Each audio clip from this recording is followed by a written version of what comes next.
من الشيطان الرجيم. بسم الله الرحمن الرحيم. إن للمتقين مفازا حدائق وأعنابا وكواعب أترابا وكأسا دهاقا لا يسمعون فيها لغوا ولا كذابا جزاء من ربك عطاء حسابا. رب السماوات والأرض وما بينهما الرحمن لا يملكون منه خطابا. يوم يقوم الروح والملائكة صفا لا يتكلمون إلا من أذن له الرحمن وقال صوابا. ذلك اليوم الحق فمن شاء اتخذ إلى ربه مآبا. إنا أنذرناكم عذابا قريبا يوم ينظر المرء ما قدمت يداه ويقول الكافر يا ليتني كنت ترابا. صدق اللہ العظیم. اپنے ہمارے بیرونی مہمان حافظ سلمان صاحب کی خوش الہام قرات سماعت فرمائی. اللہ انہیں جزائے خیر دے. مجھے ٹورنٹو جانے کا موقع ہوا تھا. اس کے قرب و جوار میں ایک مقام ہے مسیساگا، وہ وہاں پر مقیم ہے، اور وہاں پر ہمارے ہاں بھی یہاں اس پلیٹ فارم سے بھی جو تقریر کیے تھے سید شاہ بلیغ الدین، پاکستان کے بہت بڑے عالم، وہ جو ہے حیدرآباد کے عثمانیہ یونیورسٹی کے اسٹوڈنٹ تھے. یہاں پر بھی بلیغ الدین صاحب نے خطاب کیا ہے کئی جلسوں میں. وہ بھی مقیم تھے. وہ انہوں نے مجھے مدعو کیا تھا، لیکن بدقسمتی سے فاصلہ حائل ہوا اور میں جا نہیں سکا. بہرحال ہماری دعائیں ہیں کہ یہ دن دونی چار چوگنی ترقی کرے. اب جب کہ ہمارے اس پروگرام کو ویب سائٹ پہ دنیا بھر میں دیکھا جا رہا ہے، ہماری خواہش یہ رہیں گی کہ باہر سے جب کبھی کوئی اسکالرز آئیں، اسکالرز ہی نہیں بلکہ ایسے لوگ آئیں جو ہم وطن ہیں اور اپنے وطن کو واپس ہو رہے ہیں، تو ایسی محافل میں وہ شرکت کریں جس سے ہمیں ان سے تبادلہ خیال کا موقع ملے گا. وہاں کے لوگوں کے حالات معلوم ہوں گے، ہمارے نوجوانوں کی ایکٹیویٹیز سے واقفیت ہوگی، اور اسی طریقے سے وہ بھی ہماری تمام ایکٹیویٹیز میں شرکت کریں گے.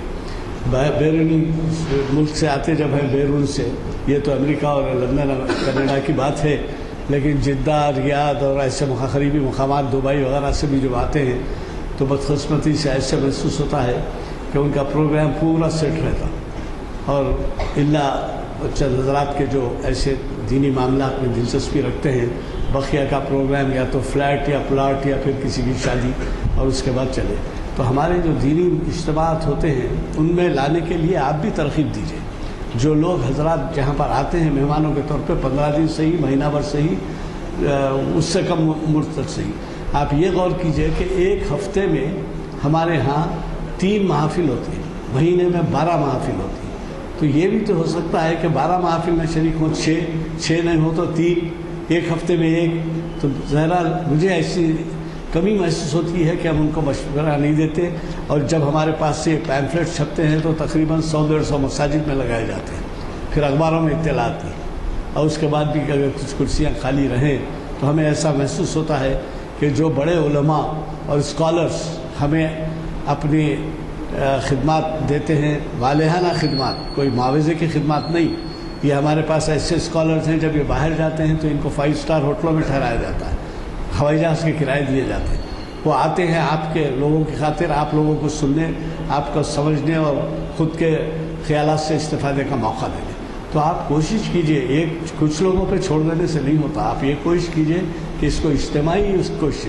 اللہ کا فضل ہے کہ آج ہمارے بعض محافل جیسے اقبال فنانسی کے ہیں 17-18 سال کے ہو گئے، بعض 14-12 سال کے ہو گئے، بعض 6-8 سال کے ہو گئے، چل رہے ہیں محافل، لیکن زیادہ سے زیادہ استفادہ ہو۔ آپ کو معلوم ہے کہ ہمارے ایسے یہاں پر سامع ہیں کہ انہوں نے یہ تجویز کیا پہلے کہ نہیں میں ویب سائٹ لگاؤں گا، اور اللہ ان کو جزائے خیر دے، 1 لاکھ روپے کا خرچہ ادا کر کے جو ہے وہ ویب سائٹ سے ہمارے ہم کو استفادے کا موقع دے رہے ہیں، جبکہ یہ بین الاقوامی طور پہ دیکھا جاتا ہے، اور وہاں سے فونز بھی آتے ہیں، اور وہاں سے جب آتے ہیں تو وہ کیسٹ بھی لے کے جاتے ہیں۔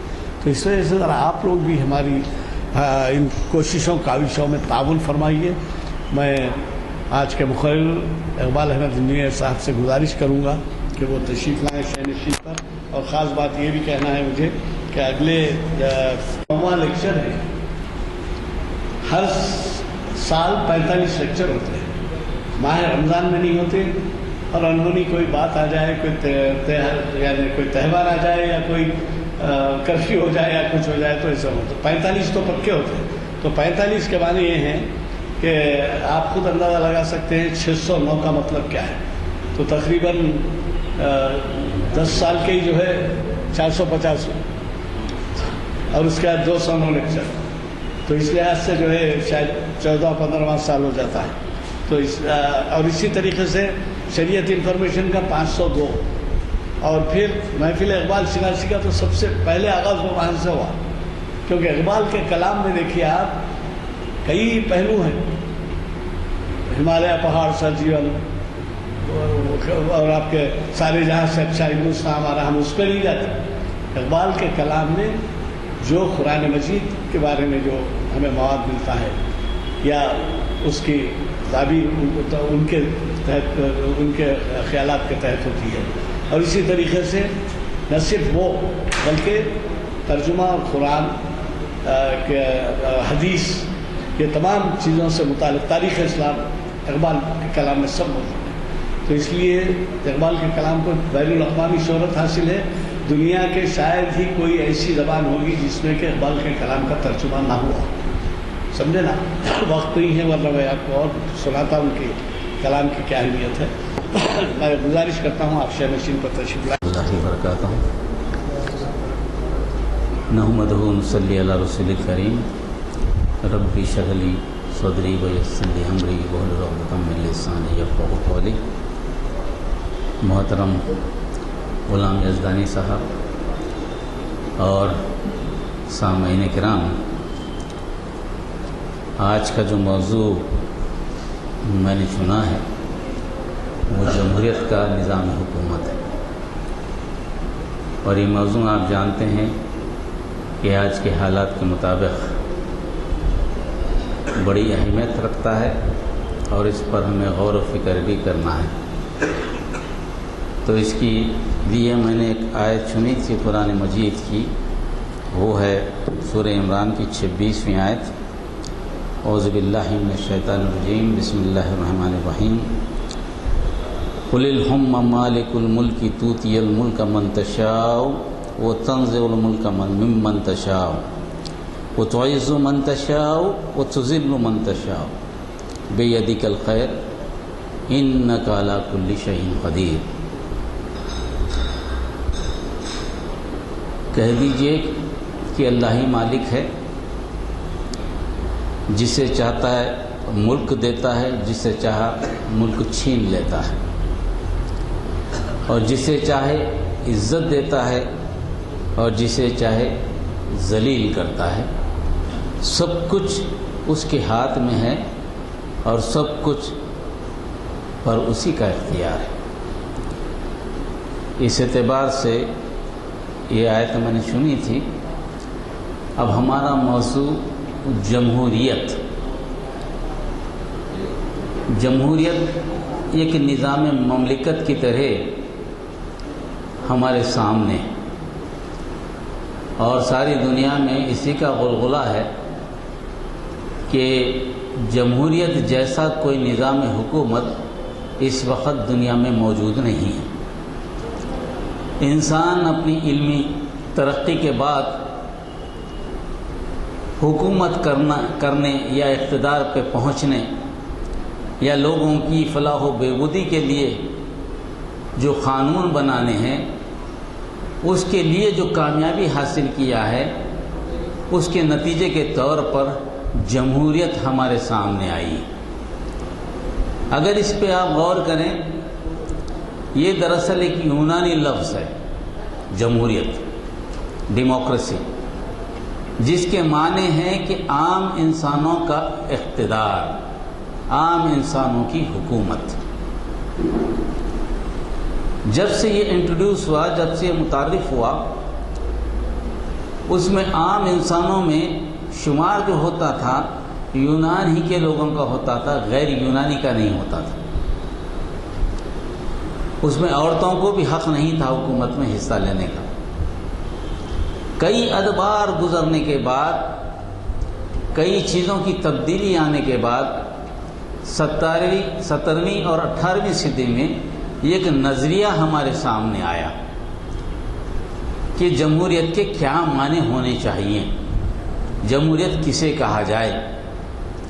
اس میں اختیارات کی تقسیم ہوئی۔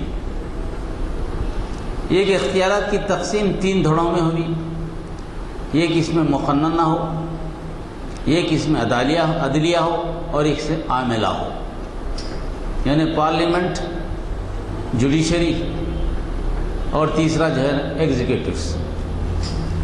اس کے ساتھ ساتھ اس کی تعریف یہ کی گئی کہ یہ انسانی حقوق اور شہری حقوق کی بنیادی ضرورتوں کی تکمیل کرتا ہے۔ تیسری بات یہ آئی کہ آزادی انتخاب، یعنی آزادی خیال کا یہ بڑا حامی ہے۔ چوتھی بات یہ سامنے آئی کہ آزادی مذہب اس کا مقصد ہے۔ یہ ایسے اچھی باتیں تھیں جن کے بارے میں لوگوں نے بڑی مثبت رائے رکھی، اور لوگوں نے کہا کہ بھئی بڑی اچھی بات ہے کہ لوگ سارے کے سارے ووٹ دیں، کسی چن لیں، جو حکومت بنے وہ حکومت ایسی ہو کہ اختیارات جو ہے منقسم ہوں، اور دوسری چیز یہ ہے کہ اس میں آزادی ہو، انسان کو آزادی ہو، بولنے کی آزادی ہو، چننے کی آزادی ہو، مذہب کو رکھنے کی آزادی ہو، یہ ساری آزادیاں میسر آ جائیں، اور انسانیت کی فلاح و بہبودی کے لیے کام کیے جائیں۔ بڑی اچھی باتیں اس میں شامل ہوئیں، لوگوں نے اس کو قبول کیا۔ مگر اس کے پس منظر میں اگر ہم آ جائیں تو جوئش پروٹوکول جو فری میسن تحریک کا ملتا ہے، اس میں ہمیں جمہوریت کے بارے میں بڑی عجیب سی باتیں ملتی ہیں۔ وہ یہ کہ اسرائیل یعنی یہودیوں پر ظلم و ستم ہمیشہ بادشاہت نے کیا، مونارکی نے کیا، اور ایک آدمی کی حکومت تھی، یا مونارکی ہو یا ڈکٹیٹر ہو، ایک آدمی کی حکومت میں یہودی پستے رہے۔ جب بھی کوئی معاملہ ہوتا، یہودیوں پہ ظلم ہوتا، جیسے ان کے کہنے کے مطابق وہ ختم کر دیے جاتے۔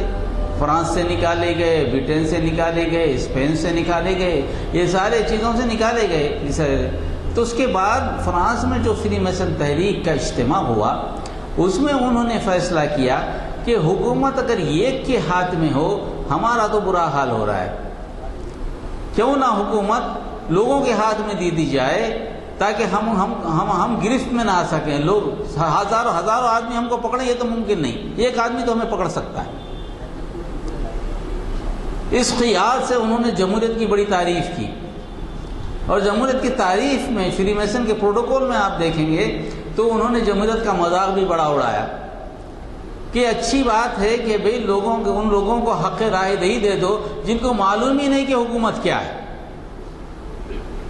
مشورہ ان سے طلب کرو جن کو مشورے کا مطلب نہیں معلوم۔ اس طرح سے جب ان کے درمیان یہ بات پھیلا دی جائے کہ اقتدار تمہارا ہے، تو وہ تو میدان میں آ جائیں گے، مگر اقتدار کیا ہے ان کو نہیں معلوم، اقتدار کیسے کرنا ہے ان کو نہیں معلوم۔ اس طرح سے ان کو اقتدار کے لالچ دے کر سامنے لایا جائے، مگر میکینزم معلوم نہ ہو، نہ ان کو گورننس معلوم ہو، کیسے اقتدار کیا جائے وہ بھی نہیں معلوم ہو، اقتدار کے طریقے کیا ہیں وہ بھی نہیں معلوم ہو، تو یہ ہمارے لیے بڑا ہی ممکن طریقہ ہوگا کہ ہم ان پر قبضہ کر سکیں گے۔ ان چیزوں کے لیے ہمیں جو ضرورت ہے وہ یہ کہ ان کے وسائل پہ ہمارا قبضہ ہو، تاکہ ہم جس طرح چاہیں اسے نچائیں، جس طرح چاہے موڑ دیں، جس کو چاہے اقتدار دلا دیں، جسے چاہے اقتدار چھین لیں۔ تو انہوں نے کہا کہ فائنانس جو کسی چیز کا ہوتا ہے، فائنانس پہ ہمارا کنٹرول ہو اور اقتدار ان کے حوالے کیا جائے۔ بظاہر یہ مقتدر ہیں مگر کنٹرول ہمارے ہاتھ میں، ریموٹ کنٹرول ہمارے ہاتھ میں۔ اور وہاں سے 17ویں 18ویں صدی سے بڑا چرچا کیا گیا جمہوریت کا۔ اور لازمی بات ہے کہ آپ کو اچھی طرح یاد ہوگا ابراہم لنکن کی بڑی تعریف ہوئی۔ ابراہم لنکن نے جو تعریف کی تھی ڈیموکریسی کی، مختصر سی تعریف، اس میں انہوں نے کہا تھا کہ ڈیموکریسی کیا ہے؟ حکومت، government of the people, government by the people, government for the people. ہاں، ابراہم لنکن امریکہ کا ایک مشہور پریسیڈنٹ گزرا ہے جس نے وہاں جنگ آزادی لڑی ہے، 1930 کی بات، 1830 کی بات۔ تو پہلا جو ہے صدر ہے، تو اس نے ڈیموکریٹ جب جمہوری طور پہ لڑا تو اس نے اس کی مختصر تعریف کی دی، یعنی government of the people, by the people and for the people. یہ بڑا مشہور ہوا۔ اگر جمہوریت مشہور ہوا اور اسرائیل کا بڑا ہاتھ رہا، یہودیوں کا بڑا ہاتھ رہا کہ اسی کو عام کیا جائے، تو اس کے بعد ذرا سا نظر ڈالیں آپ، تو اس میں پتہ یہ چلتا ہے کہ جمہوریت کے جو معنی ہمیں دیے گئے ہیں وہ اپنی جگہ بڑے اچھے ہیں۔ جب میکینزم کی بات ہے کہ جمہوریت کس طرح نافذ کی جائے، جمہوریت کی تعریف کیا ہو، کیا ابراہم لنکن کی تعریف لی گئی؟ ایسا نہیں ہوا۔ ہر ملک نے جمہوریت کی اپنی تعریف کی، کسی جگہ بھی جمہوریت کی ایک تعریف نہیں ملے گی۔ اب تک معنی یہ ہے کہ جتنے جمہوری ملک ہیں اتنی جمہوریت کی تعریف ہے۔ کوئی ایک تعریف پہ کوئی آدمی بھی مستقل طور پر قائم نہیں تھی۔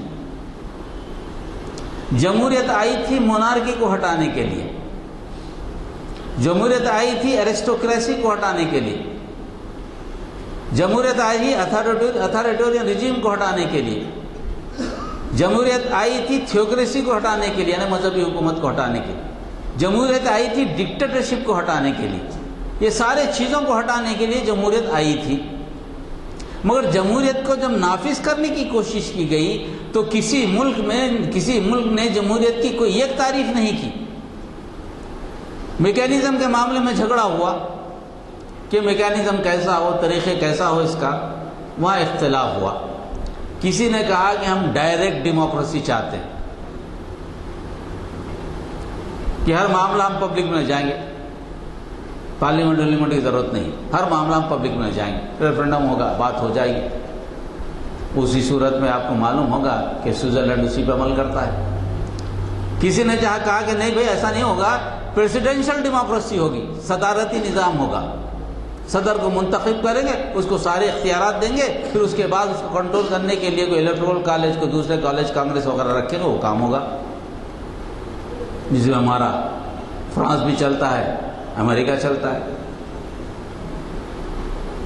کسی نے کہا کہ نہیں ایسا نہیں ہوگا، پارلیمنٹری نظام ہوگا، پارلیمنٹ کو سارے زیادہ اختیارات دیں گے اور پارلیمنٹ کسی صدر کو چنے گی اور پارلیمنٹ کے نمائندے ہوں گے۔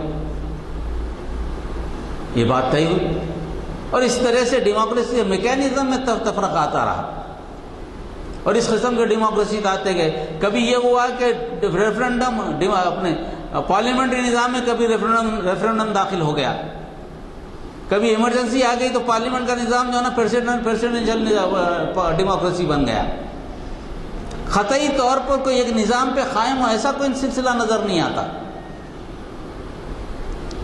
تو جمہوری نظام کی جو تعریف تو تھی ایک جگہ، میکینزم میں فرق آ گیا۔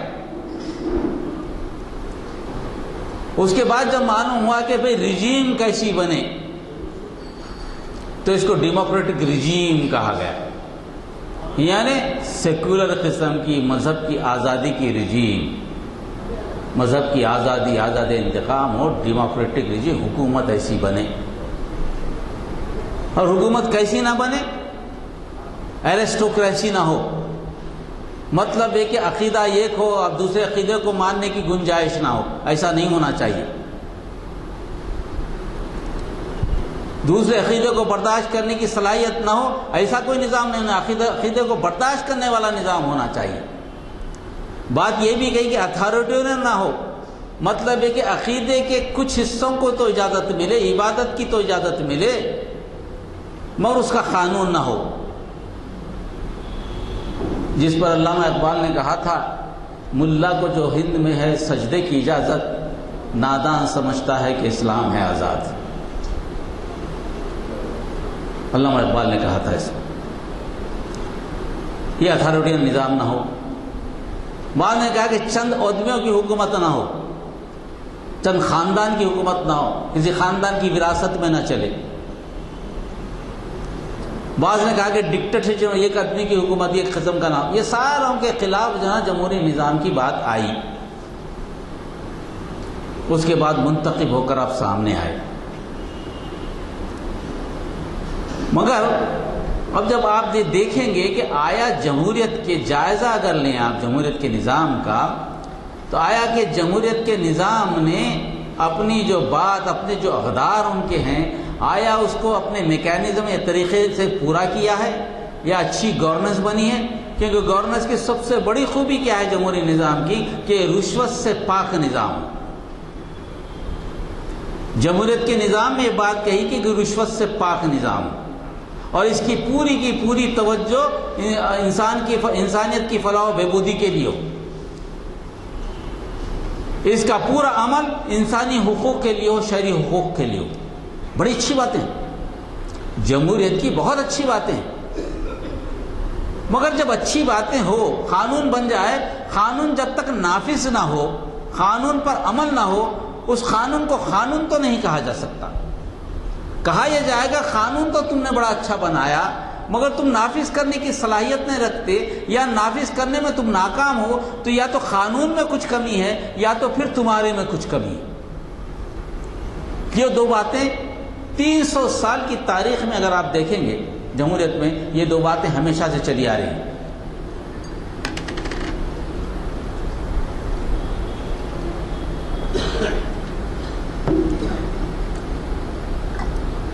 اس میں ایک پہلو یہ بھی تھا کہ اس کا مذہب سے کوئی تعلق نہیں رہے گا، مذہب کو آزادی ضرور دے گا مگر اس کا مذہب سے کوئی تعلق نہیں رہے گا۔ مگر دنیا کا ہر کانسٹیٹیوشن اٹھا کے دیکھیے، جتنے جمہوری نظام ہیں ان نظاموں میں اگر کانسٹیٹیوشن کو دیکھیں گے، وہ اکثریت اور اقلیت میں تقسیم، یعنی مطلب یہ ہوا جو اکثریت، جو مذہب اکثریت میں ہو وہی قانون میں شامل ہے۔ امریکہ ہو، لندن ہو، یہ ساری چیزیں ہوں پاکستان میں، اور وہ مذہب کی پاسداری کرتا ہے۔ اقلیتوں کو تحفظ دیے گئے کہ اکثریت ان کا ٹیک کیئر کرے گی، ان کے مذہب کا ٹیک کیئر کرے گی، ان کے معاشی مسائل کا ٹیک کیئر کرے گی، ان کی ترقی کا، تعلیم کا، ہر قسم کا ٹیک کیئر اکثریت کرے گی۔ یہ ہر کانسٹیٹیوشن میں، یعنی جمہوریت گو کہ مذہب اس میں شامل نہیں ہے، اس کا اعلان کرتی ہے، مگر تہذیب و تمدن اور مذہب کو جدا کرنے میں کامیاب نہیں ہوئی، دستوری اعتبار سے کامیاب نہیں ہو سکی۔ یہاں اس بات کی بھی آپ دیکھیں گے، کوشش کریں گے تو معلوم ہوگا، بادشاہت کو بھی نکالنے میں کامیاب نہیں ہوئی۔ گو کے بعض جگہ ریپبلک کہا جاتی ہے۔ بادشاہ سے اتنی محبت بھی لوگوں میں تہذیبی طور پر پائی گئی، ان کے اپنے عقیدے کے اعتبار سے پائی گئی، کہ جو بادشاہت کو رکھے انہوں نے جمہوریت کو ایک الگ نام دیا، کانسٹیٹیوشنل مونارکیز، یعنی ہمارا صدر تو بادشاہ رہے گا مگر اختیار الیکٹڈ نمائندوں ہوں گے، جیسے کہ لندن ہے آپ کا، کینیڈا ہے، اسکینڈینیوین کنٹریز ہیں، اس میں بادشاہت ہے، بادشاہت نکالی نہیں جا سکی۔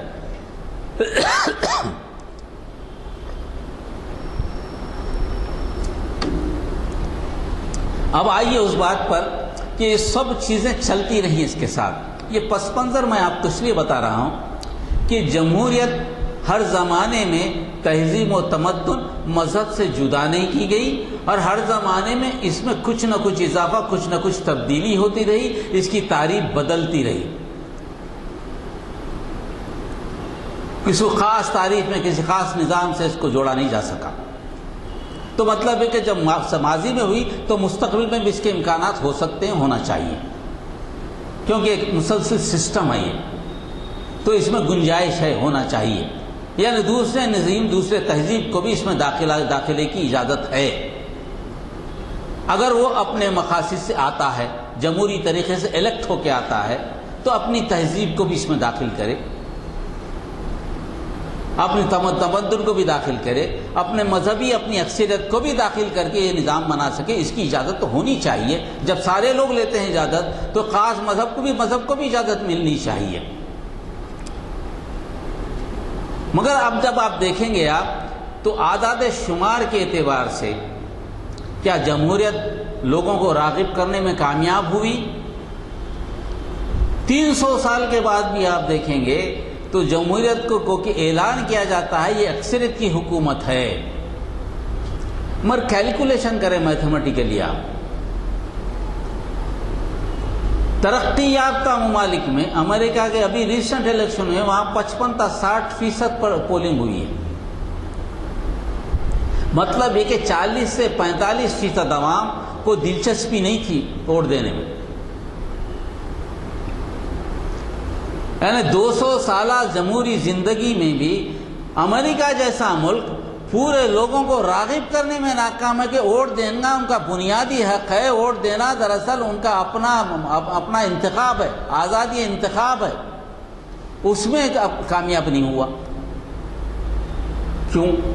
یہ بڑا سوال ہے، کیوں کامیاب نہیں ہوا؟ اب رہا معاملہ کو 55 اور 60% کی جو 55 اور 60% کی جو بات ہے، اس میں سے جو میجارٹی آئے گی وہ حکومت بنائے گا. تو مطلب یہ ہوگا 27.5% سے 30%، یا اس سے زیادہ جو لے لے اس کی حکومت بنے گی.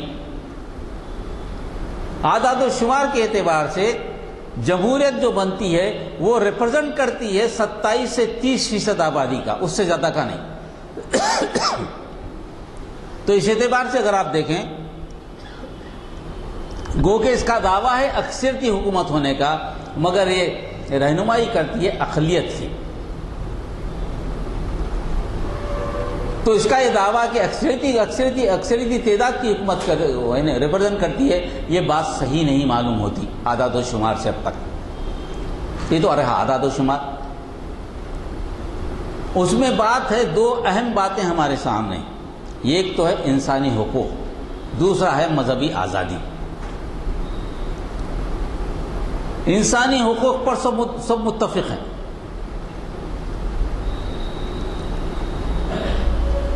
مگر اس سے ہٹ کر ایک مسئلہ اور سوچا جائے کہ انسان یعنی شہریوں کی مفاد کے لیے کام کرنا،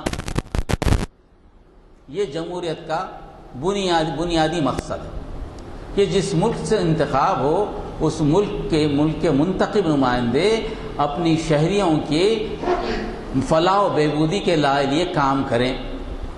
مگر پورا جائزہ اٹھا کر دیکھیے، جو جماعت اقتدار میں آتی ہے وہ جماعت کا سب سے بڑا مقصد وہ یہ ہوتا ہے کہ اپنی جماعت کے تحفظ کے لیے اقدامات کرتی ہے کہ وہ پھر سے الیکٹ ہو کر آئے. اگر کوئی پروگرام ایسا بنے جو انسان کے فلاح و بہبودی کے لیے بھی ہو، تو اس میں سب سے پہلا مسئلہ ہوتا ہے کہ اس سے میری جماعت کو کیا فائدہ ہے.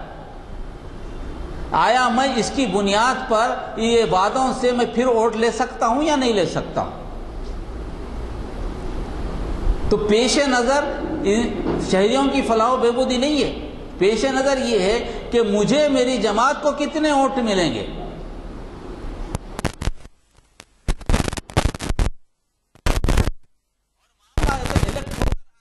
جماعت جس کا صدر ہوتا ہے، وہ صدر اپنے فیصلے نہیں کرے تو جماعت سے نکال دے گا. جو چیز آزادی اختیار یا آزادی خیال کی ہے وہ جماعتی زندگی میں جا کر بڑی محدود ہو جاتی ہے، اور وہاں پر ڈکٹیٹرشپ قائم ہوتی ہے، انڈکلیئرڈ ڈکٹیٹرشپ ہر جماعت میں۔ صدر سے اختلاف کرو، آپ کو نکال کر پھینک دے گا، حکومت سے اختلاف کرو، حکومت سے باہر۔ تو ڈکٹیٹرشپ کو نکالنے کے لیے آئی ہے ڈیموکریسی، جب اقتدار پہ آ جاتی ہے ان جماعتوں میں ڈکٹیٹرشپ خود بخود پیدا ہو جاتی۔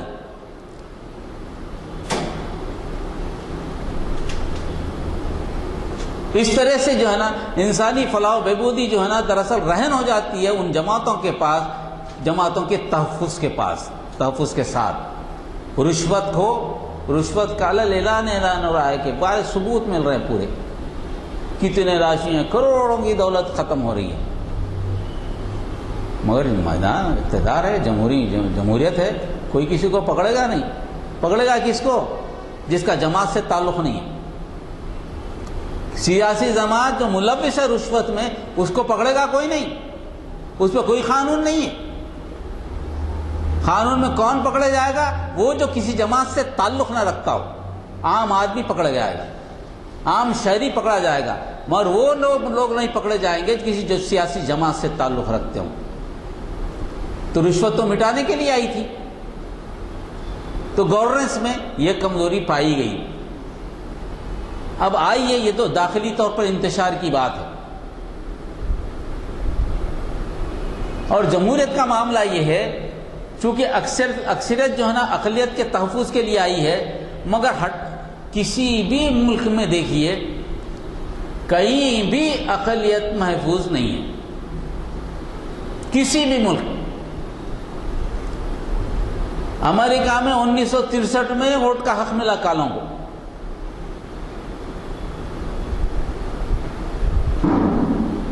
تعجب تو یہ بات ہے کہ جب کبھی 30-40 سال پہلے عورتوں کو حق ملا خریدنے کا امریکہ میں، لندن میں انڈسٹریل ریولوشن کے بعد عورتوں کو جو تنخواہیں آدھی دی جاتی تھیں، اس کے بعد تحریک چلی کہ ہم بھی اتنا ہی کام کرتے ہیں، وہ بھی اتنا ہی کام کرتے ہیں، بعد میں نسوانی تحریک چلی تو اس میں برابر کا حق دیا گیا۔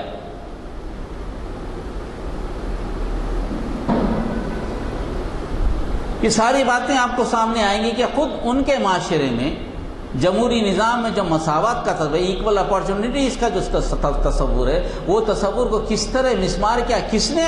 ان لوگوں نے جو جمہوری طور پر منتخب ہو کر آئے تھے۔ تو جمہوریت کو تباہ کرنے والے کون لوگ ہیں؟ جمہوری طور پر منتخب ہو کر آنے والے لوگ۔ جمہوریت کو کسی اور نے تباہ نہیں کیا، جمہوریت کو تباہ کیا جمہوری طور پر منتخب ہونے والی جماعتوں نے تباہ کیا، جمہوریت کو چلنے نہیں دیا۔ ملکوں کی یہ حالت، ہر طرف مہنگائی، ہر طرف پریشانی، جمہوری نظام کی آج جو نظر آتا ہے، آپ دیکھیں گے ہر طرف افراتفری کا عالم ہے، آئلی نظام ختم ہو گیا، معاشیات ختم ہو گئی، کوئی سسٹم موجود نہیں ہے، نہ سماجی نظام موجود ہے، نہ معاشی نظام موجود ہے، کچھ موجود نہیں ہے، اقتدار پر ہیں، عام آدمی پریشان، اقتدار پر ہیں۔ اب خارجی معاملات میں آ جائیے کہ خارجی معاملات میں انسانی حقوق سب سے اہم چیز ہے، آزادی مذہب سب سے اہم چیز ہے۔ جہاں انسانی تحفظ کا معاملہ آیا، انسانی حقوق کا معاملہ آیا، کسی ملک نے انسانی تحفظ کے نام پر دوسروں کی حفاظت نہیں کی۔ اس سے پہلے انہوں نے سمجھا کہ میرے ملک کا انٹرسٹ کس میں ہے، It is my national interest, it is my country's interest to involve۔ جب ان کو معلوم ہوا کہ میرے ملک کا انٹرسٹ اس میں ہے، انوالو ہو رہا ہوں، تو انہوں نے جا کر لوگوں کی حفاظت کی۔ انسانی حقوق کی حفاظت نہیں ہوئی۔ انسانی حقوق اس وقت یاد آئے جب ان کے ملک کو فائدہ ہوتا ہو، جب ان کی قوم کو فائدہ ہوتا ہو، تو انسانی حقوق یاد آئے۔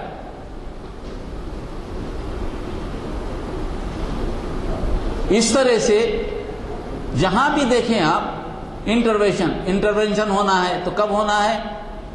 میرے ملک کو کیا فائدہ ہوگا، what is the interest of America, what is the interest of European countries, what is the interest of Germany, France, and these are those many countries. If they got their interest, then they are going to intervene. Otherwise, no. مر جائیں آدمی, کھب جائیں, ان کو کوئی فکر نہیں, کوئی فکر نہیں ہے ان کو. مصر میں بلڈوز کر دیے گئے سارے کے سارے. سرکاری اعداد و شمار تو 1000 ہیں, لیکن جو اخوان المسلمین کے ٹی وی پہ تو 7000 سے زیادہ ختم ہو گئے. کسی کو انسانی حقوق والی آواز آئی, انسان نہیں ہونا چاہیے, نہیں کرنا چاہیے, کچھ نہیں ہوا. کیمیکل ویپن استعمال ہوئے سیریا میں, فوری انسانی حقوق یاد آ گئے. یعنی ویپنز کے استعمال پہ انسانی حقوق, انسانوں کی مرنے پہ نہیں. آپ خالی مار دیں انسانوں کو کیمیکل ویپن استعمال کرنے کے بجائے, مر جائیں لوگ, کھب جائیں, تو انسانی حقوق نہیں. ہاں, کیمیکل ویپن کیوں استعمال کرے تو مارنے کے لیے, اب آئے گا انسانی حقوق. کیا بات ہوئی ہے یہ, کیسے انسانی حقوق ہیں؟ کیمیکل ہتھیار استعمال ہوئے تو انسانی حقوق کا نعرہ آیا. گولیاں چلائی جا رہی ہیں کھڑے کھڑے نہتے آدمیوں پہ, انسانی حقوق ہے ضرور, ہم انٹروین نہیں کریں گے, وہ تو ان کا معاملہ ہے, کرنے دیجئے. وہ تو جمہوریت کا ایک پہلو ہے.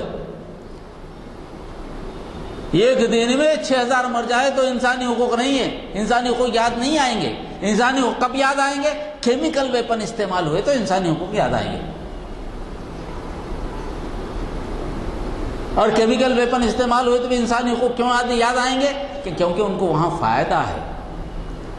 مصر میں نقصان تھا, ان سے یاد ہوتے, کیونکہ یہاں پر بات بن رہی تھی اسرائیل کے خلاف, یہاں بات بن رہی تھی دوسروں کے خلاف, یہاں بات بن رہی تھی کچھ الگ نظام کے خلاف, وہ تو ان کے اگینسٹ میں پڑتا. اب یہاں اس لیے یہاں انٹروین کریں گے, اسرائیل کے بارڈر کا تحفظ ہوگا, تو اس لیے انسانی حقوق نظر آئے. اس اعتبار سے آپ سوچیں تو انسانی حقوق کا بھی جو نعرہ ہے, یہ نعرہ کاہے کے لیے ہے؟ یہ نعرہ جمہوری اقتدار پر, جو جمہوری طور پر منتخب اقتدار کو اپنے تحفظ کے لیے, اپنے مفادات کے لیے جو اچھے اصطلاحیں استعمال کرنا ہے, اس پہ انسانی حقوق ہے, اس میں جمہوریت ہے. عام لوگوں کو دھوکہ دینے کے لیے اس میں مقصد انسانی حقوق نہیں ہے, اس میں مقصد جمہوری اقتدار نہیں ہے. جمہوریت کی بڑی اچھی تعریف ہے, وہ نہیں ہے. اس میں میرا مفاد کیا ہے, لوگوں کو دھوکہ دینے کے لیے کیا لباس پہنا دوں الفاظ کو, اس لیے استعمال ہوتا ہے. کہا جاتا ہے کہ آزادی مذہب ہے. آزادی مذہب ہے تو ٹھیک ہے بھی, اچھی بات ہے. مگر مذہب کی آزادی تو سب کے لیے ہونا چاہیے نا. مذہب کی آبادی کرسچنوں کے لیے ہونا چاہیے, مذہب کی آزادی جوز کے لیے ہونا چاہیے, مذہب کی آبادی ہمارے ہندو بھائیوں کے لیے ہونا چاہیے, مذہب کی آزادی اسلام کے لیے بھی ہونا چاہیے. سب کے لیے تو جمہوریت ہے, مگر جمہوری طور پر منتخب ایک اسلامی حکومت آ جائے, وہ ناپسندیدہ ہے, وہ پسند نہیں ہے ہم کو. یعنی مذہب کی کوئی آزادی نہیں ہے. جمہوری طور پر بھی مسلمان منتخب ہو کر ایک عوامی حکومت نہیں بنا سکتا. مرسی نے کوئی شریعت نافذ نہیں کی تھی, مرسی نے شریعت کوئی نافذ نہیں کی تھی, مرسی نے ایک عوامی حکومت نافذ کی تھی.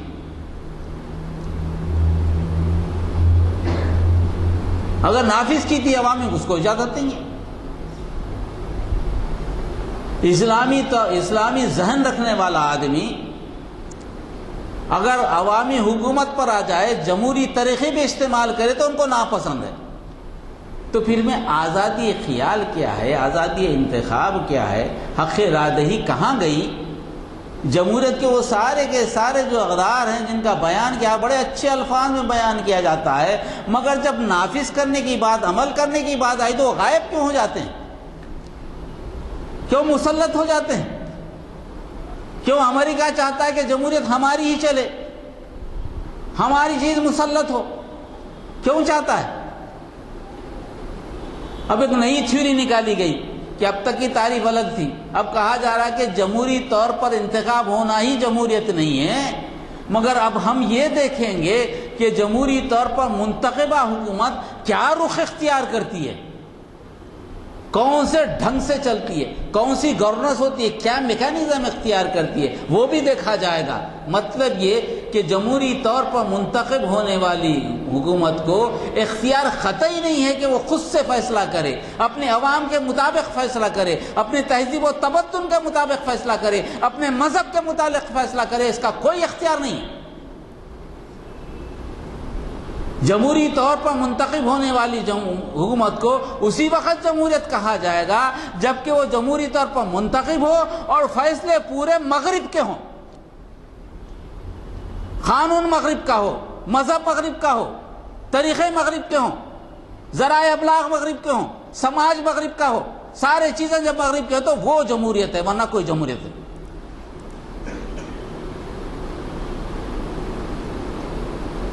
اب اگر یہ جمہوری نظام ہے تو قطعی وہ جمہوریت کی تعریف میں تو نہیں آتا۔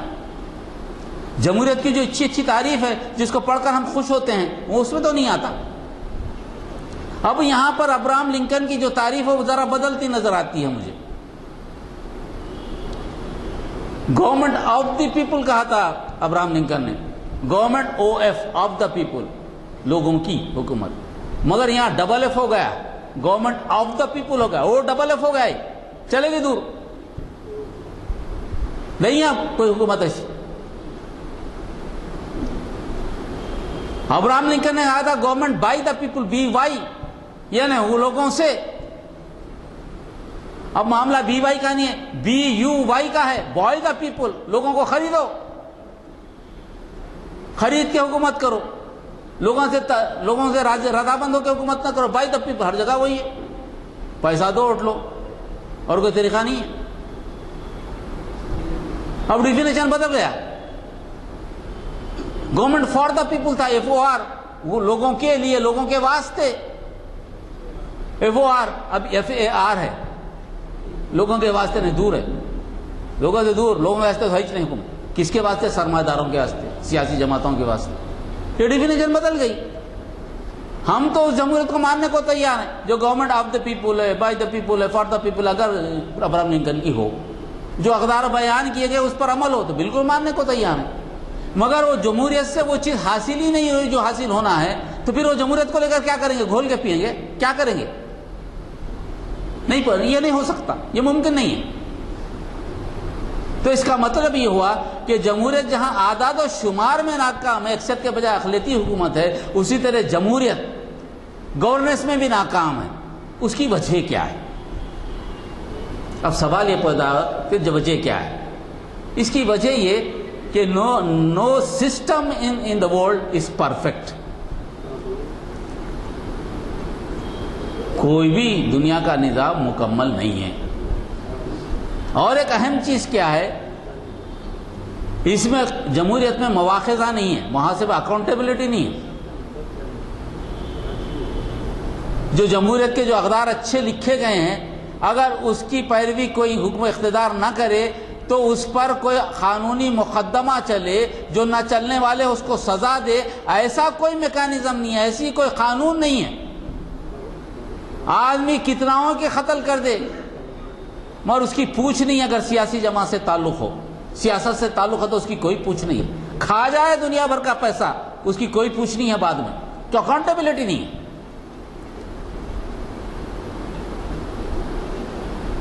ایک چیز، اور سب سے اہم چیز کیا ہے؟ اس جمہوریت میں خدا کا خوف ہی نہیں ہے۔ سب سے اہم چیز جو ہوتی ہے نظام حکومت میں، اس میں خدا کا خوف ہی نہیں ہے۔ اس میں خدا کا خوف نہیں ہے، عوام کا خوف نہیں ہے، قانون کا خوف نہیں ہے۔ جب یہ چیزیں ساری آ جائیں گی تو جمہوریت ناکام ہو جاتی ہے۔ جمہوریت کے اچھے اصول ہیں مگر جمہوریت ناکام ہے۔ اب جمہوریت ناکام ہے تو لازمی بات ہے کہ کوئی ایسا نظام حکومت چاہیے جو دنیا کے لیے فائدہ مند ہو، جو ساری انسانیت کو مساوات کا سبق دیتا ہو، سارے انسانوں کے درمیان محبت کا رشتہ جوڑتا ہو، سارے انسانوں میں خوف پیدا کرتا ہو، ایسا نظام ہونا چاہیے۔ آج دنیا اس موڑ پر کھڑی ہے۔ جمہوریت کی ناکامی، جمہوریت کو ناکام کرنے والے جمہوری اقتدار کے بعد آج دنیا اس موڑ پر کھڑی ہے۔ کوئی ایسا نظام مملکت چاہیے جو دنیا میں خوف بھی پیدا کرے، مساوات بھی پیدا کرے، موقع بھی پیدا کرے، باہمی رشتے کو جوڑے اور کسی قسم کا فرق محسوس نہ ہو، امیر و غریب آسانی سے رہ سکیں اور کسی کا استحصال نہ ہو۔ ایسا نظام حکومت اگر کوئی پیش کر سکتا ہے تو وہ اسلامی نظام حیات، اس کے علاوہ کوئی اسلامی نظام، کوئی نظام حیات دنیا میں موجود نہیں۔ پوری کوششوں کے بعد دنیا کے دانشور زیادہ عقل رکھنے والے لوگوں کی کوششوں کے بعد اب دنیا اس نتیجے پہ پہنچ چکی ہے کہ اب دنیا میں کوئی نظام نہیں ہے۔ اس کو کون اچھا طرح جانتے ہیں؟ ہمارے سے اچھا وہ مغرب کے دانشور جانتے ہیں کہ ہمارے پاس کوئی دوسرا نظام نہیں ہے۔ اگر اب یہ نظام ناکام ہو جائے، اس خلیج کو پر کرنے والا ایک ہی نظام ہے، وہ اسلامی نظام حیات، اس لیے اس کو روکو، اس کو مارو، کسی طرح اس کو ختم کرو۔ یہ دراصل بات ہے۔ اس لیے جو ہے اس وقت مسلمانوں کے درمیان یہ بات اچھی طرح سامنے آنی چاہیے کہ یہ دنیا ایک خطرناک موڑ سے گزر رہی ہے اور اس میں اللہ نے چاہا تو اللہ کی مرضی پوری ہوگی اور وہ چیز کامیاب ہوگی۔ اور جمہوریت کی ناکامی پر میں نہیں، ابھی ایک منٹ، سر ونسٹن چرچل نے ایک بات کہی تھی۔ کب؟ ان کا انتقال 1965 میں ہوا۔ انہوں نے بات کی تھی، میں نے نہیں، ان کے ورڈز پڑھ رہا ہوں۔ اگر میں بولوں جمہوریت ناکام ہو گئی تو لوگ بولیں گے کہ آپ کیا جمہوریت پہ تھے؟ نہیں۔ سر ونسٹن چرچل، مشہور آدمی، اس نے کیا کہا تھا؟ میں اس کے الفاظ، no one pretends the democracy is perfect. کسی کے وہم و گمان میں نہیں ہے کہ جمہوری نظام پرفیکٹ ہے۔ کسی کے وہم، کون بول رہا ہے؟ ونسٹن چرچل بول رہا ہے۔ کسی کے وہم و گمان میں نہیں ہے، کوئی سوچتا بھی نہیں۔ یعنی جتنے بااختیار لوگ ہیں، جتنے اقتدار پہ ہیں، کوئی نہیں سوچتا کہ جمہوری نظام پرفیکٹ ہے۔ کون؟ میں نہیں کروں، برٹن کا عقل والا، ان کا عقل والا، اور آل وائز، یعنی کسی اس میں عقل استعمال ہوتی ہے۔ یہ تو سب کے سب عقل مندی کے کام کرتے ہیں، ایسا کوئی نہیں سوچتا۔ اس کے علاوہ انہیں اٹ ہیز بین سیڈ، یہ کہا جا چکا ہے، دا democracy is the worst form government, کہ ڈیموکریسی بدترین قسم کی حکومت ہے۔ یہ میں نہیں، ونسٹن چرچل کہہ رہا ہے، ابھی اس کی ریکارڈ میں موجود ہے۔ آل دوز ادر فارمز، اس سے پہلے کے جو فارمز تھے، جو طریقے نظام حکومت تھے، that have been tried from time to time, کیونکہ وہ اکثر جگہ پہ استعمال کرتے کرتے ناکام ہو گئے۔ ابھی اس ورسٹ فارم کو بھی ہم لے کے چل رہے ہیں۔ اسی لیے علامہ اقبال نے بڑا اچھا شعر کہا تھا ونسٹن چرچل کے حوالے سے۔ انہوں نے کہا تھا، اس راز کو یہ مرد فرنگی نے کیا فاش، اس راز کو ایک مرد فرنگی نے کیا فاش، ہر چند کے دانا اسے کھولا نہیں کرتے، ہر چند کے دانا اسے کھولا نہیں کرتے۔ جمہوریت وہ طرز حکومت ہے کہ جس میں بندوں کو گنا کرتے ہیں تولا نہیں کرتے، بندوں کو گنا کرتے ہیں تولا نہیں کرتے۔ یہ چند باتیں تھیں جو میں نے آپ کے سامنے رکھی، اور دو تین باتیں آپ سے کہنی ہیں۔ ایک تو یہ کہ جمہوریت کے مختلف اقسام بتائے گئے، تو مجھے ایک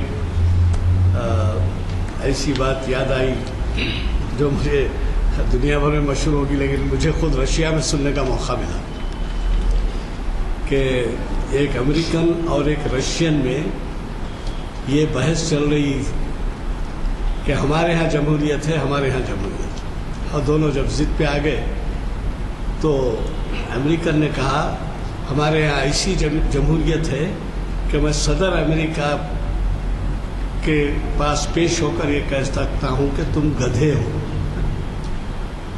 اتنی جمہوریت ہے، ہم کو اتنی آزادی ہے۔ تو رشین جواب دیتا ہے، یہ بھی کوئی بات ہوئی، میں بھی اسٹالین کے پاس جا کے کہہ سکتا ہوں کہ امریکہ کا پریزیڈنٹ گدھا ہے۔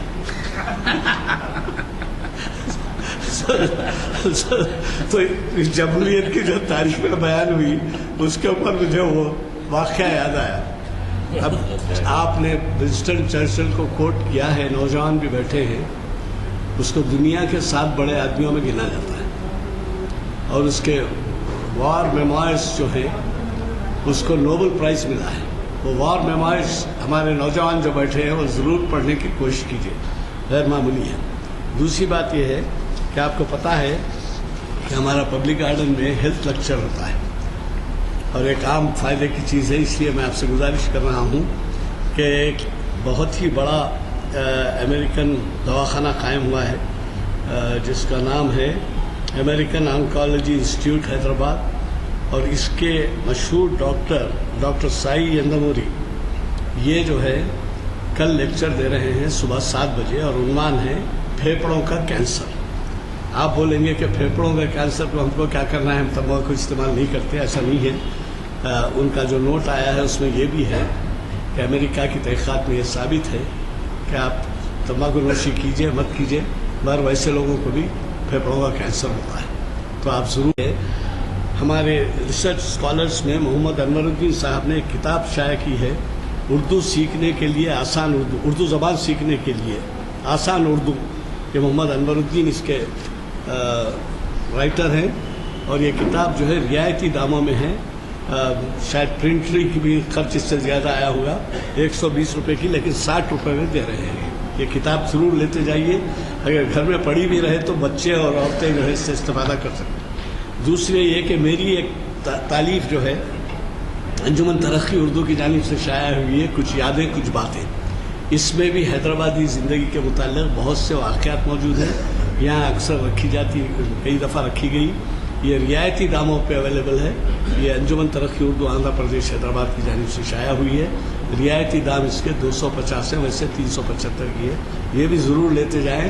اس میں ایسے حیدرآباد کی تہذیب و تاریخ سے متعلق بہت کچھ واقعات ہیں جس سے ہمارے نوجوان استفادہ کر سکیں۔ اب میں چونکہ دعا ہو چکی ہے، محفل کی برخاستگی کا ربنا لا تزغ قلوبنا بعد إذ هديتنا وهب لنا من لدنك وإنك أنت الوهاب ربنا لا تؤاخذنا إن نسينا